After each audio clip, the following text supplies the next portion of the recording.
Hello guys, in today's this video I'll show you how to reset screen lock password, pattern lock, Samsung Galaxy Z Fold 5. Now watch this video and follow step by step. First, connect the phone to the computer.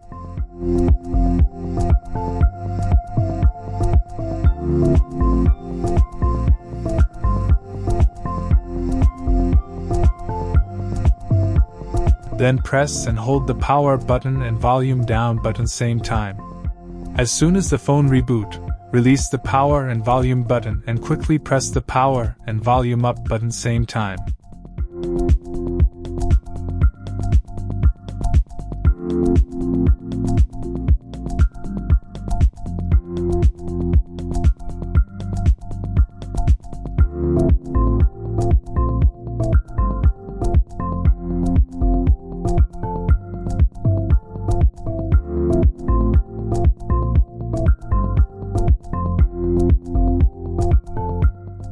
Now press volume down button and select web data factory reset.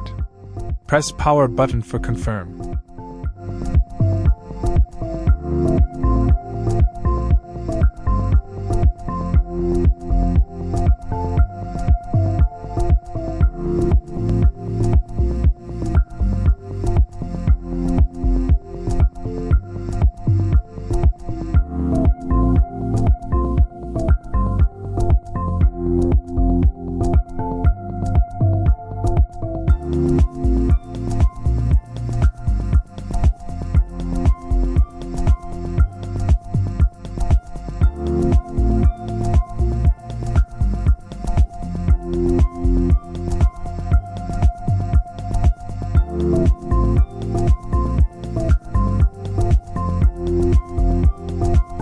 Thank you for watching my video and don't forget to subscribe my channel.